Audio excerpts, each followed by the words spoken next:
Chairman, I actually want to concur with gentle lady from Wyoming that actually EPA probably is the most abusive agencies, and actually Supreme Court ruled last year on their complete overreach of their power and authority delegated on the Clean Air Act. And what they're doing with Clean Water Act is actually, I would argue that trying to take private property rights by the government, private property abusing the power of the government. And when governments try to take your private property, this is actually a communism by Karl Marx. It's not even socialism, and it's very dangerous. And I'll be honest with you, look at the P&Ls and financials of all large corporations and all these big funds like BlackRock. They're doing just fine with all of the regulations that my Democrat colleagues issued. They're making a lot of money.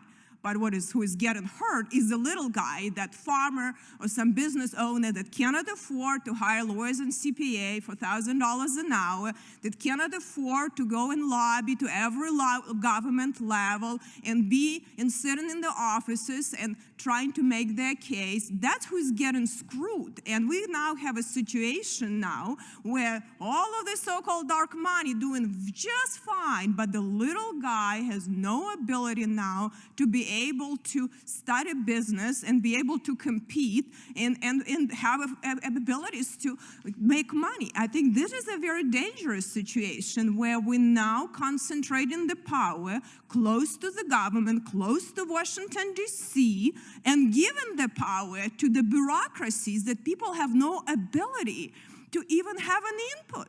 I mean, this is crazy, and this is very dangerous for our country. And I will tell you, I mean, EPA is so creative. They do the suicidal gimmicks, to try to violate even Administrative Procedures Act. They're doing all these definitions, They use and they pay people to come into committees and lobby on something that doesn't help the people. But in reality, that's what's happening with all of these environmental regulations that we put. Because when they're unfeasible, what's happened right now, that we're killing, destroying businesses in our country, and companies like BlackRock are part of it. They're given a lot of power. They don't have to follow the rules. But what's happening, we're burning coal from China, we're helping Russia to make a lot of money, and American companies are getting screwed. And our pollution has net effect higher than that was before.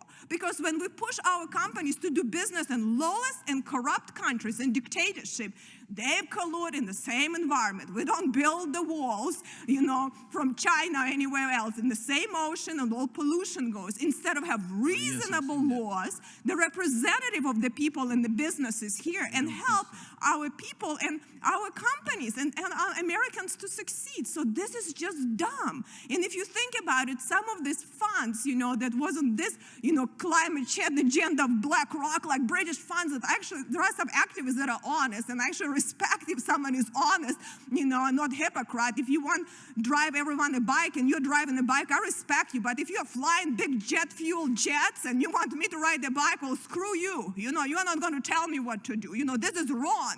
You have no power to do that. And these big companies have no right to tell us what to do. And I think we as legislators need to think about it, who we're representing, because these agencies do not represent with the people. They represent big special interest group. People rotate between them. They get in jobs and lobbying and careers and all of these different companies, and they're promulgating these rules to benefit large special interest groups. And now they are becoming so powerful that everyone is afraid to challenge them.